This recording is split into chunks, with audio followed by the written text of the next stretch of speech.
ये जो पंक्तियां है ये कहीं ना कहीं वो दो संतों की जो हत्या हुई, जो सनातन धर्म के ही एक वृक्ष थे,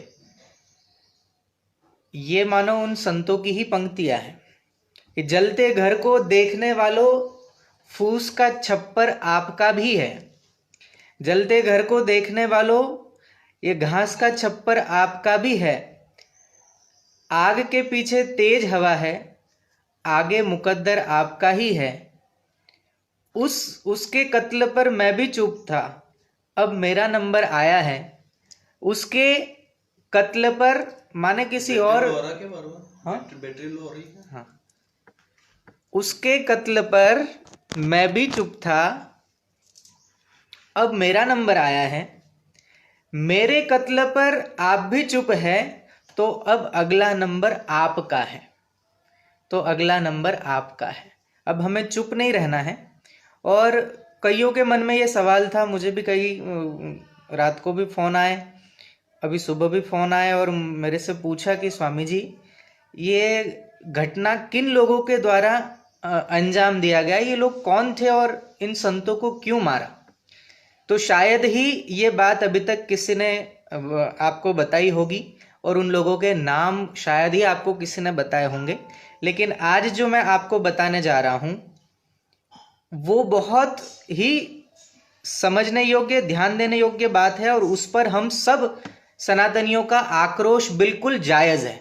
पुलिस और मीडिया भले दिखा रही हो कि नाबालिग लोगों ने उनको मारा, 110 लोगों को अरेस्ट कर लिया, उसमें से 9 मुख्य आरोपी बनाए गए और सारे के सारे नाबालिग।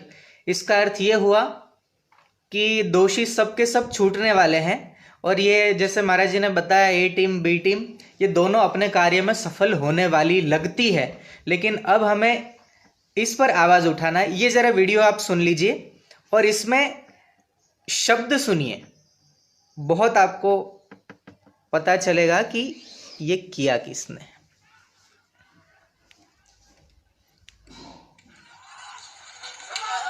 ये महात्मा को मारा जा रहा है, ये तो आपने वीडियो देखा ही।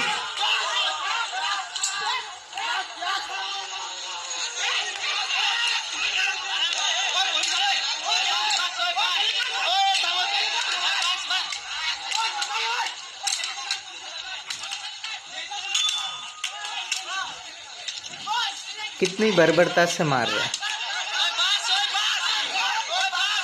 सुना? फिर से आप एक बार सुनिए।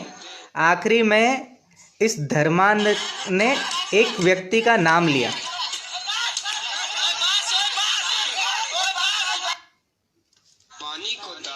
अब आप बताइए, उस वीडियो में जो डंडा सिर पर मार रहा है उस महात्मा के, उसका साथी उसको रोक रहा है कि शोएब बस, शोएब बस, शोएब बस।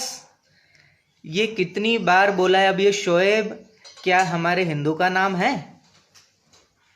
तो ये किन लोगों ने इनको मारा? ये मॉब लिंचिंग है और इसको कहीं ना कहीं सरकार दबाने का कार्य कर रही है।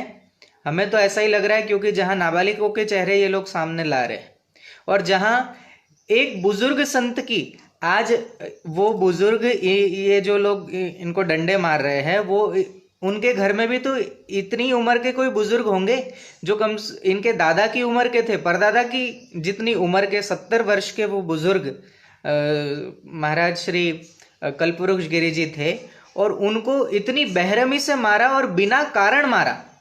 कारण, अब कारण तो क्या, बस भगवा चोला था। एक भगवे वस्त्र को देखते हुए वहां के पूरे गांव वालों ने मिलकर वो महात्मा को मार डाला और लिपापोती ये कर रहे हैं कि वो चोरी करने आए थे। अरे महात्मा, 70 साल का महात्मा, कोई चोरी करके, वो भी कार लेकर, वो भी नासिक से, कहाँ जाएंगे? वो हो एक आदिवासी इलाके में चोरी करने जाएंगे? जिनको दाने की खाने के लाले पड़े रहते हैं, उन लोगों के घर ये चोरी करने जाएंगे? कितनी बेहूदगी और कितनी शर्मनाक बात है और कितना बेतुका बयान पुलिस के माध्यम से हमें मिल रहा है। तो हमें इस पर आवाज़ उठानी चाहिए, चुप नहीं बैठना चाहिए। आज वो महात्मा का नंबर है, कल हमारा होगा, परसों किसी और का होगा। और मैं तो मठ मंदिर और जितने भी बड़े बड़े महात्मा हैं, हम तो बहुत छोटे व्यक्ति हैं, हम तो बहुत छोटे महात्मा हैं, लेकिन जो हमसे भी बड़े बड़े जो पदों पर बैठे हैं और सरकार जिनकी बात सुनती है, उन महात्माओं को भी हाथ जोड़कर निवेदन है, जो लोग बोल रहे हैं कि लॉकडाउन का पालन करो, बिल्कुल पालन करो, मना ही नहीं है।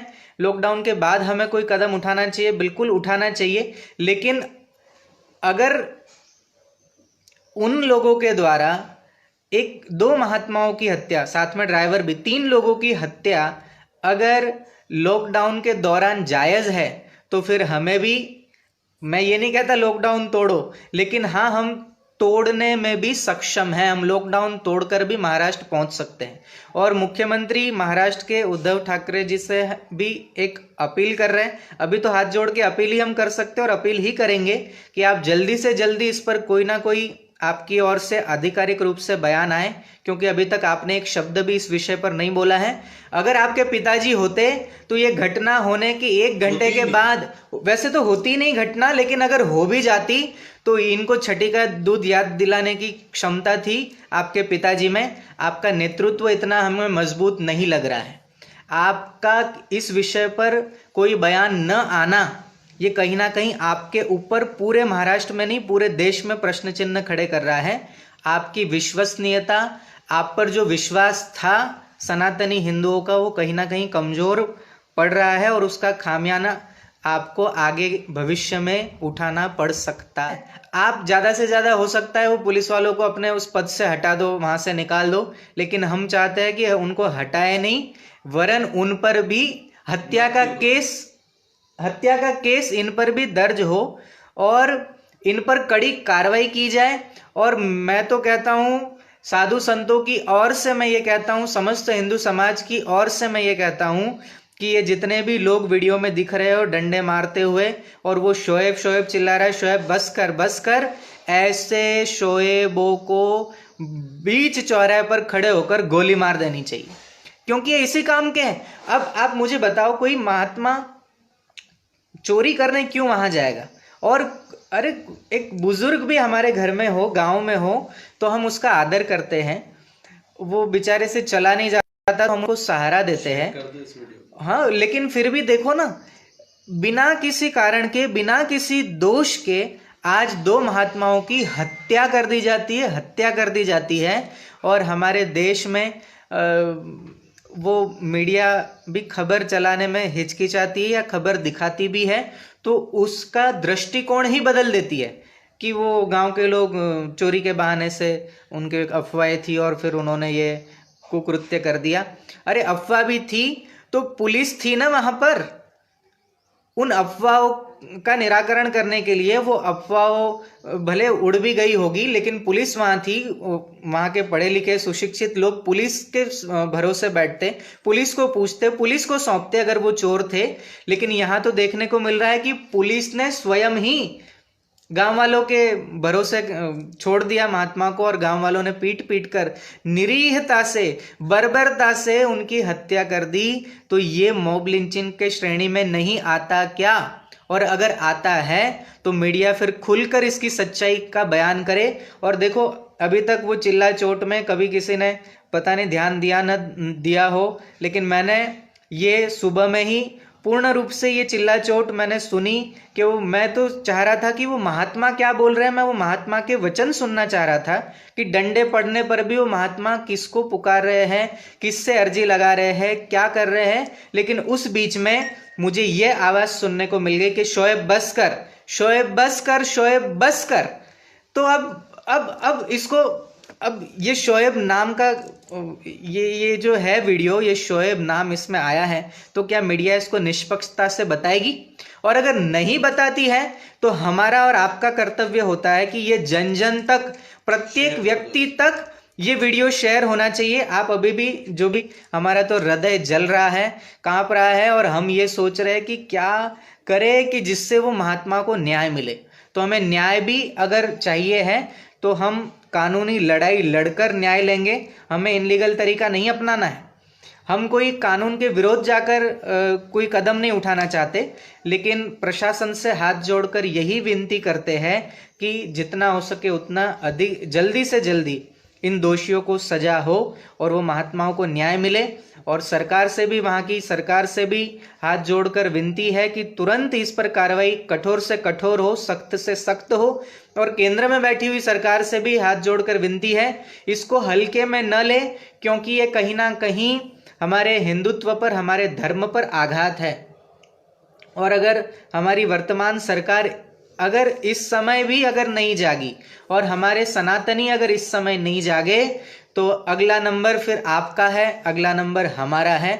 और बस अब क्या मैं कहूँ, बस ये एक शब्द याद रखना आज, शोएब बस कर, शोएब बस कर। और मैं आगे एक बात और कहना चाहता हूँ, जोड़ना चाहता हूँ, जो हम पिछले 4-5 दिनों से यही बात कर रहे हैं, be Hindu by from Hindu. अब केवल हिंदुत्व ही आधार और हिंदुओं से ही व्यापार, तभी इन धर्मांधों की कमर टूटेगी। और जैसे महाराज जी ने कहा, बहुत अच्छी बात कही कि हम छुट्टियों के दिनों में किसी पार्क में घूमने जाते हैं, किसी बाग में घूमने जाते हैं, कहीं चिड़ियाघर जाते हैं, कहीं मॉलों में जाते हैं छुट्टी बिताने के लिए। ये सब जगह ठीक है, आपने अभी तक घूम ली, लेकिन अब हमें छुट्टी मनाने के लिए इन आदिवासी इलाकों में भी जाना चाहिए। वहाँ पर इनको धर्म का ज्ञान भी देना चाहिए, और इनसे जितने हम एक होकर, जितने हम इनके साथ घुल मिलकर रहेंगे, उतने ही हम मजबूत बनेंगे। और ये जो धर्मांतरण आदि का कार्य ए टीम बी टीम के द्वारा